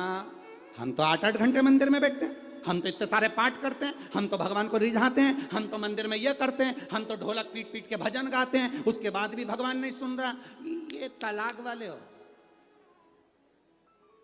यहाँ तो शंकर का जो भक्त होता है ना, उसको कुछ मतलब नहीं रहता, वो तो आता है, जल चढ़ाता है, थोड़ी देर मुस्कुराता है, बाबा से पूछ लेता है कैसे हो प्रभु, बहुत पानी चढ़ रहा है, सर्दी लग रही होगी, कैसे हो बाबा, और दिल से शिवलिंग का स्पर्श कर कर, हाथ लगाकर भाव से, आनंद से कहता हुआ जाता है, बाबा जितनी खुशी तेरे हृदय में है उतनी खुशी मेरे इस पल्लू में दे देना। और चला गया, चला, देखा ही नहीं, मिला ही, देखा ही।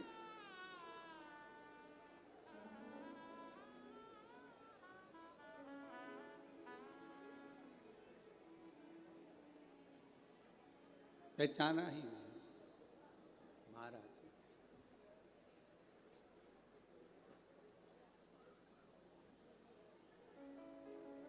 और शिव तत्व भगवान देवादिदेव महादेव का गुणगान सुख का अनुभव कराता, सुख का अनुभव। महाराज शिव महापुराण की कथा कहती है, शिव तत्व कहता है, बाबा देवादिदेव महादेव का संवाद कहता है।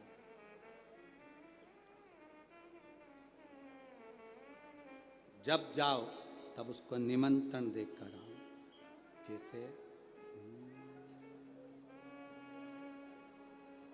हरे हरिओम में ओम समाया है, मेरा नगर में आया है। बाबा से अपने मन की बात कही। आज कथा का विराम दिवस भी है, पवित्र नवरात्रे चल रहे हैं। शिव और शक्ति दोनों के ही आनंद में यह पवित्र शिव महापुराण की कथा श्री मोहन गोपाल राव जी मते आमदार जी द्वारा चल रही है। बड़े भाव से दिल से बाबा से प्रार्थना करेंगे। कार्यकर्ता भी जहां जगह मिले वहां बैठकर भाव से कहिए, दिल से बाबा से प्रार्थना करिए।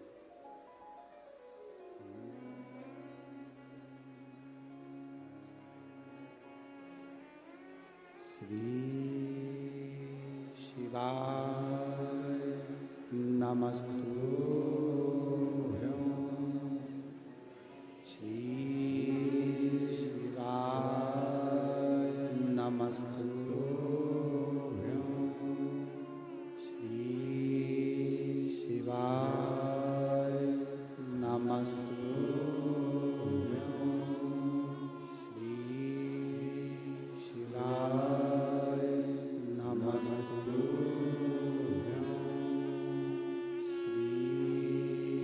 शिवाय नमस्तुभ्यं।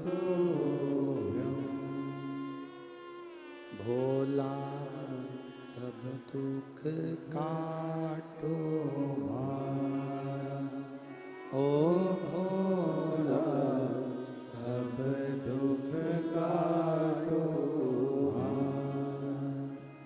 शिव शंकर जपो तेरी माला, भोले बाबा जपो तेरी माला, भोला सब दुख काटो माया, ओ भोला सब दुख काटो माया। वेश है मंगल मंगलकारी, वैश्य मंगल मंगलकारी। शमशान वासी हमारा, शमशान वासी हमारा, ओ भोला सब दुख काटो माया, ओ भोला सब दुख काटो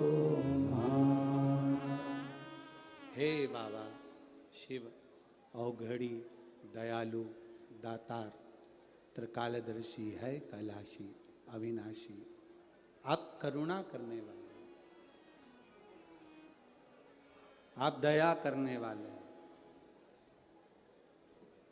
जब तक आपकी कृपा नहीं होती संसार सागर में, तब तक कोई कृपा नहीं। संजीवनी मंत्र पाने के लिए इंद्र ने तप किया, तप टूट गया, साधना टूट गई, तब साधना समाप्त हो गई। इतनी सरलता से इंद्र संजीवनी मंत्र प्राप्त नहीं कर सकते, इतनी सरलता से।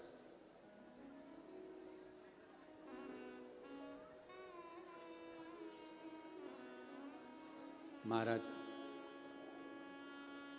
दैत्यों के गुरु, असुरों के गुरु शुक्राचार्य जी तप में लीन थे, उनकी तप साधना इतनी जल्दी नहीं टूटी। धन भले ना हो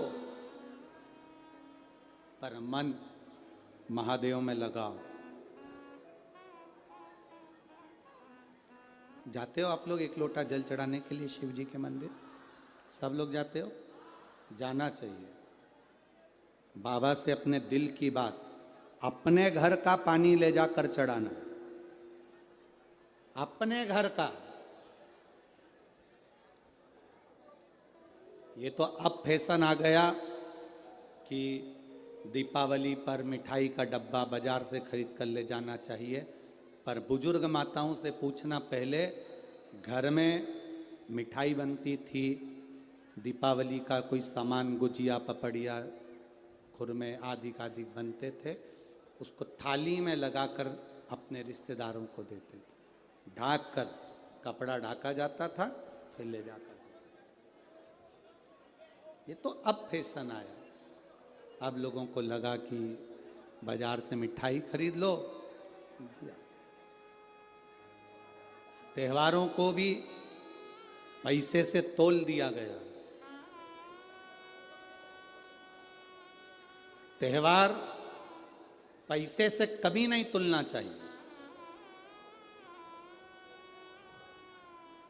त्योहार को भी पैसे से तोल दिया लोगों ने। कोई मिठाई का डब्बा देकर जाता है तो हमें भी उसके घर में ड्राई फ्रूट्स देना ही पड़ता है। बोलो सही है कि गलत है? कोई अगर मिठाई का डब्बा देकर गया तो आप ड्राई फ्रूट्स दे रहे हो, कोई ड्राई फ्रूट देकर गया है तो काजू कतली दे रहे हो, काजू कतली देकर गया तो मैसूर पाक दे रहे हो। मिठाई, पैसा, बड़े गिफ्ट आइटम, इससे हमने त्योहारों को तोल दिया। पर त्योहार धन से ना तोलिए। जब दिवाली आए, होली आए, रक्षाबंधन आए, त्योहार को धन से दूर रखकर मन से जोड़ने का प्रयास करिए। त्योहारों को मन से,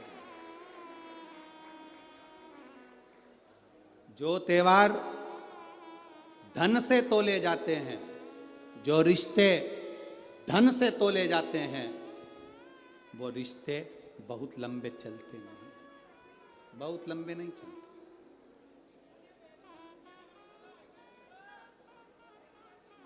धन से ना तोले। इंद्र ने भगवान की साधना को, इंद्र ने परमात्मा की तप साधना को धन से तोल लिया। अरे मैं इंद्र,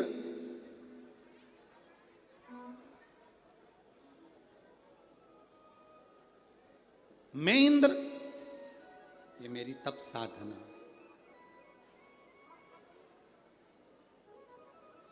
इंद्र को संजीवनी मंत्र नहीं मिला। दैत्यों के गुरु शुक्राचार्य जी तप साधना में लगे थे, उठ नहीं पाए। तप साधना में जब उठ नहीं पाए तो उनको लग गया इंद्र को कि इसको संजीवनी मंत्र मिल सकता है, क्योंकि ये तप साधना में लगा हुआ, छूट ही नहीं रहा, उठ ही नहीं रहा, इसको मिलेगा। अब इंद्र ने अपनी बेटी जयंती को बुलाया। क्या नाम था इंद्र की बेटी का नाम? जयंती। जयंती को बुलाकर इंद्र ने अपनी बेटी जयंती से कहा कि ये शुक्राचार्य जी तप कर रहे हैं संजीवनी मंत्र पाने के लिए, और मैंने भी तप करा संजीवनी मंत्र पाने के लिए, पर मेरी तप साधना पूरी नहीं हो पाई। शुक्राचार्य जी की तप साधना चल रही है और संजीवनी मंत्र इनको मिल सकता है। तो जयंती ने कहा आप चिंता मत करो। पिता अपनी बेटी जयंती से ये नहीं बोले कि तू जाकर तप साधना तोड़। पिता ने जाकर ये नहीं कहा अपनी बेटी से जयंती से कि तू तप साधना तोड़, पर जयंती कह रही है आप चिंता मत करो, मैं जाकर तप साधना तोड़ दूंगा।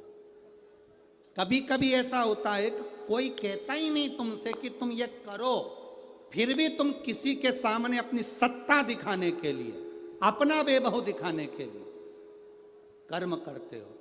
किसी एक को प्रसन्न करने के लिए किसी चार को दुखी कर देते हो, तो वो प्रसन्नता किसी काम की नहीं होती, उस प्रसन्नता का कोई सुख नहीं। कहोगे गुरुजी ये कथा कहीं है? महाभारत में अश्वत्थामा की कथा।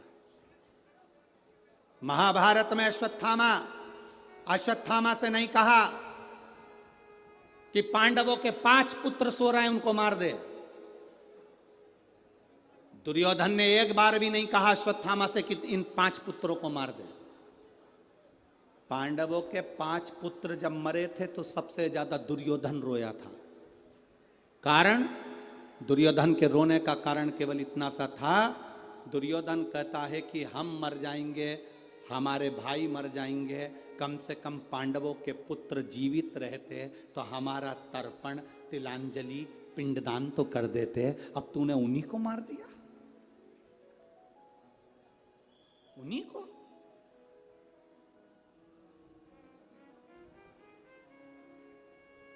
प्रेम रहेगा, प्रेम अगर है तो कोई भी 4 बांस, 4 कंधे और 40 कंडे, कितने जम के तो बोलो वो आग लगाने के लिए कितने कंडे? 40। 4 बांस, 4 कंधे, 40 कंडे। अगर तुम्हारा किसी से प्रेम और स्नेह है तो कोई दूसरा भी दे देगा, और अगर प्रेम स्नेह नहीं है तो सग्गे भी बैठे रहेंगे तो ना कोई 4 बांस देगा, ना 4 कंधे देगा, ना 40 कंडे देगा। प्रेम होगा तो दूसरे भी अपने बन जाएंगे, प्रेम नहीं तो कोई नहीं। अश्वत्थामा से एक बार भी दुर्योधन ने नहीं कहा कि तुम प्रसन्न करने के लिए कि तुम पांडवों के पुत्रों को मार दो, पर अश्वत्थामा दुर्योधन की दृष्टि में अच्छा बनने के लिए, दुर्योधन की दृष्टि में श्रेष्ठ बनने के लिए, दुर्योधन की दृष्टि में अच्छा बनने के लिए अश्वत्थामा ने द्रौपदी के सोते हुए 5 पुत्रों का वध कर दिया।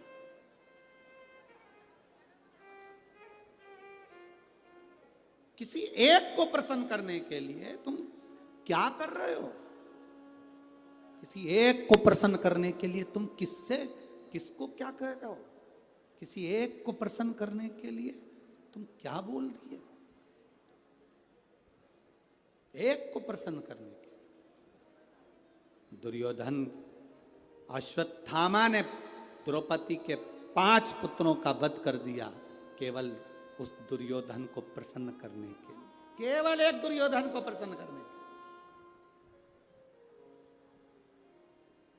और ना वो दुर्योधन रहेगा ना उसका कुल रहेगा जिसको प्रसन्न करने के लिए इतना कुछ कर। क्या मतलब?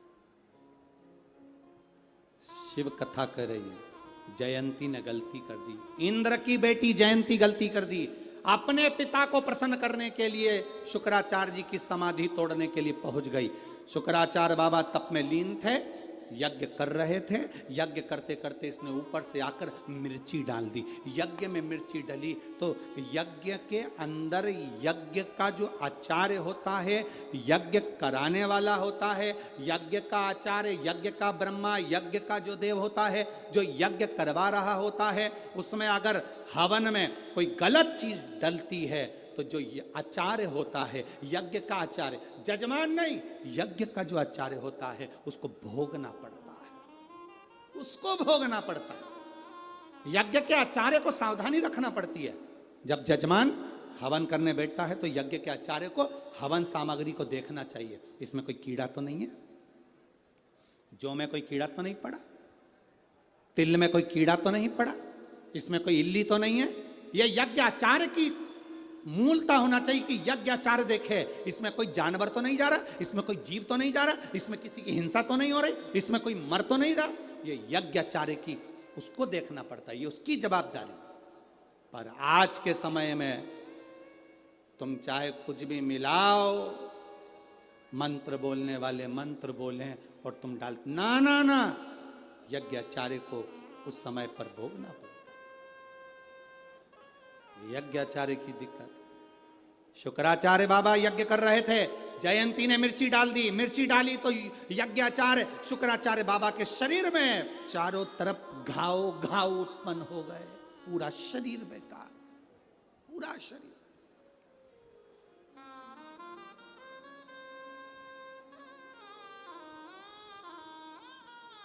एक पत्र में एक बहन ने लिखा, आज समय नहीं मिल पा रहा इसलिए हम पत्र ज्यादा पढ़ नहीं पा रहे।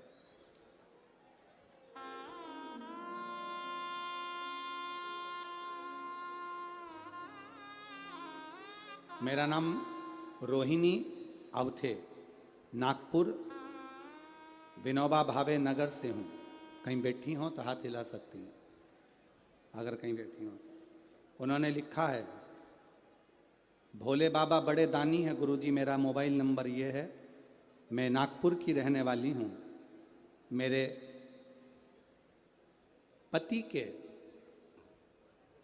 पति ने कभी नहीं बोला कि मेरे शरीर में कोई कष्ट है। एक बार उनके चेहरे पर हाथ का स्पर्श हो गया, एकदम वो चिढ़ गए, चीख दिए। मैंने पूछा तुम्हें कोई तकलीफ है? नहीं बोले। दूसरी बार उन्होंने खाना पीना बंद कर दिया, भोजन नहीं कर पाते, पानी नहीं पी पाते। तब मैंने डॉक्टर को दिखाने का बोला, वो मुझ पर चिढ़े। फिर भी मैंने उनको कहा कि अपन नागपुर के ही अच्छे डॉक्टर को दिखा देते। दिखाया, मालूम पड़ा कि उनके मुख में गठान हो गई, जबड़े के पास में गठान हो गई। डॉक्टर को दिखाया, डॉक्टर ने कहा, जांच कर कर बोल दिया कि ये कैंसर की गठान है, इसका ऑपरेशन होगा, कीमो होंगे, ऑपरेशन में जबड़ा बाहर निकालना पड़ेगा, काटना पड़ेगा। घबरा गई गुरुदेव, क्या करती? टीवी पर आपकी कथा सुनती थी, पहले कथा सुनी, एक दो बार मंदिर गई, फिर घर में इतनी व्यस्त हो गई, पति दिन भर चिड़चिड़ करे सो तो करूं क्या, मंदिर जाना छोड़ दिया। बाबा के मंदिर जाना मैंने छोड़ा, अब मैं करूं क्या? डॉक्टर ने बड़ी बीमारी बता दी, उसका ऑपरेशन जल्दी करना पड़ेगा। डॉक्टर कहते हैं ऑपरेशन के लिए मन नहीं माना, हम दूसरी जगह दिखाने गए तो वहां पर भी यही बताया। दवा खाना चेंज कर दिया, दिखाया तो डॉक्टर ने कहा कि यही करना पड़ेगा। अब मन नहीं माना, पहले तो बाबा का दरबार छोड़ा, अब सोचा पति इतना चिड़चिड़ भी करे तो करने दो, पर शिव जी का दरवाजा नहीं छोड़ूंगी, मैं मंदिर जाना फिर चालू करूंगी। मंदिर जाने लगी, बाबा को जल चढ़ाने लगी। गुरुदेव, पति अपशब्द कहते पर फिर भी मैं मंदिर जाना नहीं छोड़ी। मैंने बाबा से कह दिया, बाबा तू सब संभाल लेगा, मेरा विश्वास करता। पशुपतिनाथ का व्रत करा, पशुपतिनाथ का व्रत कर कर तब तीसरे हॉस्पिटल में दिखाया तो डॉक्टर बोले ऑपरेशन की जरूरत नहीं पड़ेगी, आपको जबड़ा काटने की जरूरत नहीं पड़ेगी, केवल अपन इस पे कीमो डालकर देखते हैं। एक कीमो करवाया, पति तिल बिला गए, मुख में से पानी पीना बंद हो गया। मैंने विचार करा, ऐसी कैसी नरक की जिंदगी की तड़फे पति। मैंने कीमो कराना बंद करा, बाबा का जल लाकर उनको देती। वो भी अब मेरे साथ मंदिर जाना चालू कर दी है। बाबा का जल देती, वो पीते, चेहरे पर लगाते। गुरुदेव, डॉक्टर को जब अगली जांच कराई तो डॉक्टर ने कहा अब इनको ना कीमो की जरूरत है, ना ऑपरेशन की जरूरत है, इनका कैंसर खत्म हो गया। शिव तत्व है वो घड़ी, शंभु है। उसकी कृपा, उसकी उदारता, उसकी दया सहज नहीं है। हम क्यों दरवाजा छोड़े महादेव का? मैं उनको धन्यवाद दूंगा, कम से कम तुम्हें दुख की घड़ी में देवाधिदेव महादेव याद आए। आपके दुख की घड़ी में अगर महादेव आपको याद आ रहा है तो समझ लेना महादेव ने आपको याद किया है कि तू कहीं मत जा, मेरे पास आ। डॉक्टर को भी दिखा, जांच भी करा, कीमो भी करा, इलाज भी करा, क्योंकि डॉक्टर भी शंकर का एक स्वरूप होते हैं। डॉक्टर भी शिव का एक स्वरूप है। डॉक्टर से जांच कराना चाहिए, डॉक्टर जो बोले वो दवाइयाँ खाना चाहिए, औषधि कराना चाहिए, पर साथ में मेरे महादेव पर विश्वास भी करना चाहिए। डॉक्टर शिव का एक स्वरूप होता है, उसको भी महादेव का स्वरूप माना गया। जिस समय पर कोरोना महामारी हुई, सब अपने अपने घर में थे, पर डॉक्टर रूपी शंकर सबके हॉस्पिटल में जाकर सेवा कर रहे थे। वो भी शिव का एक स्वरूप है, शंकर का एक स्वरूप। करो उसकी विनती, उसका निवेदन। जयंती ने कार्य किया, मिर्ची डाली, यज्ञाचार्य शुक्राचार्य बाबा के शरीर में तड़फन उत्पन्न होने लगी। तड़फन हुई और मुख से शुक्राचार्य जी के निकल गया महादेव। जो निकला महादेव, शिव सामने खड़े थे। शंकर ने देखा, शुक्राचार्य तुम्हारे शरीर में इतना भयंकर रोग। शुक्राचार्य जी कहते हैं बाबा, रोग रोग नहीं लगता जब आप सामने होते हो। रोज शंकर के सामने जाओगे तो किसी बड़े रोग तुम्हारे शरीर में प्रवेश नहीं करेगा। मेरा पुरुषों से भी निवेदन है, कभी मत सोचो कि मैं वीआईपी की, मेरी दुकान की, मेरी प्रॉपर्टी की, मेरी जमीन की, मेरी जायदाद। कभी अहंकार में मत जियो। घर से लोटा भरकर पानी उठाकर शंकर के मंदिर जाया करो। पत्नी नहीं कहे तुमसे कि मंदिर जाओ तो भी जाओ। दुकान जाते समय एक लोटा झोले में, जैसे तुम्हारी किताब ले जाते हो, टिफिन ले जाते हो, एक बोतल एक लोटा झोले में डाल के ले जाओ। दुकान जाते समय, ऑफिस जाते समय, बीच में जो मंदिर मिले वहीं चढ़ाकर अपनी दुकान चले जाओ, पर अपना फर्ज पूरा करो। वो दुख की घड़ी में साथ होगा। एक पत्र आया, उस पत्र में एक बहन ने लिखा, मैं ममता चौहान, मेरे पति की सलून की दुकान है, नाई की दुकान है। गुरुदेव, सलून की दुकान किराए की, उसका भाड़ा देना पड़ता, छोटे छोटे 2 बच्चे, उनका पालन, शिक्षा, घर में खाने तक के लाले, कुछ भी नहीं। बहुत दुखी थे गुरुदेव। तब मेरी बहन ने मुझसे कहा कि तू टीवी पर कथा आती है, सुना कर, बाबा पर भरोसा करा कर। मैंने अपने पति से कहा, जो सलून की दुकान चलाता है, कि तुम्हारी पानी की बोतल सलून में ले जाने के लिए मैं भरती हूँ। वो बोतल से ऐसा ऐसा करते हैं ना, सलून में भरती हूँ बोतल, एक बोतल में अलग से भर के दूंगी तुमको, तुम महादेव को चढ़ाकर चले जाया करो। मेरे पति ने महादेव को जल चढ़ाना प्रारंभ करा। गुरुदेव, किराए की दुकान में थे, किराए के मकान में थे, खाने के भी लाले थे। एक प्रदोष से दूसरा प्रदोष हुआ। जल चढ़ाते चढ़ाते 1 महीना निकला। गुरुदेव, बाबा ने कृपा कर कर जो किराए की दुकान थी वो हमारी कर दी। बाबा को क्या वर्णन करूं, जल चढ़ाते चढ़ाते बाबा ने हमारे खुद का मकान कर दिया।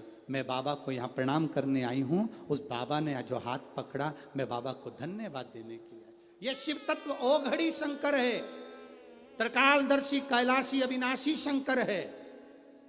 उसको पहचान लो। जिस दिन नहीं पहचान पाओगे, बाद में मालूम पड़ेगा कि हमारे नगर में ये रतन लुटाए गए थे, हमने उसको कंकर समझ के छोड़ दिया। ये हीरा है शिव महापुराण की कथा, जो लुटाई गई तिजोरी का माल वो हमने छोड़ा। हम अपनी अहंकार में इस तिजोरी के माल को छोड़ दिए, समझ नहीं पाए, परख नहीं पाए। हीरे को हर कोई नहीं परख सकता, जोहरी चाहिए तो हीरे की परख होती है। शिव महापुराण को हर कोई नहीं परख सकता, उसको परखने वाला शंकर का भक्त चाहिए, तब परख सकता। पहचान हो गई। शिव जी ने आकर जयंती से कहा, जयंती शुक्राचार्य जी के शरीर में रोग हो रहा है, तुम इसको शांत करो। जयंती कहती मैंने मिर्ची डाली, मैंने गलती कर दी, मैंने क्षमा करती, मैं माफी मांगती हूं। शिव जी कहते हैं ऐसे क्षमा नहीं होगी, जाओ अखंड जाप करो। अखंड जाप जयंती ने करा, देवादिदेव महादेव की कृपा से शुक्राचार्य जी का शरीर ठीक हुआ। शंकर जी ने कहा मांगो क्या चाहिए? संजीवनी मंत्र दे दो। संजीवनी मंत्र? हाँ, क्या करोगे? बस आप कृपा करो, किसी को मरने नहीं दूंगा, कहीं ना कहीं अच्छी जगह पर इस मंत्र का प्रयोग करूंगा। देवता देवादिदेव महादेव ने शुक्राचार्य जी को संजीवनी मंत्र दे दिया। शुक्राचार्य संजीवनी मंत्र को धारण कर लिए। असुर मरते, शुक्राचार्य जी जीवित कर देते। देवता घबराने लगे कि ये तो बड़ा गड़बड़ काम हो गया, अब तो असुर मरते ही नहीं है, उनके कानों में मंत्र जाता है, जिंदा हो जाते। ऐसा बड़ा क्रम चलता रहा। देवता बड़े परेशान रहे, बड़े दुखी रहे। वो मंत्र शुक्राचार्य जी को मिला। लोग पूछे तुमसे संजीवनी मंत्र कौन सा है, आप कह देना नमः शिवाय, ओम नमः शिवाय, श्री शिवाय नमस्तुभ्यम। ये वो मंत्र है, महामृत्युंजय मंत्र, संजीवनी वो मंत्र है जिसको हम जप सकते हैं। सुंदर प्रसंगों का स्मरण करा। 12 ज्योतिर्लिंग की कथा का वर्णन आता है। सुंदर सोमनाथ जी का वर्णन किया गया, चंद्र की काया के रोग से मुक्त किया गया। मल्लिकार्जुन बाबा षडानंद कार्तिक के रुष्ट होकर गए, उनको मनाया गया। महाकालेश्वर दूषण नाम के राक्षस के संहार के लिए शिव प्रकट हुए। ओमकारेश्वर विंध्य नामक पर्वत तप कर कर शिव जी को पाया। केदारेश्वर नर नारायण ने तप कर कर भगवान को पाया।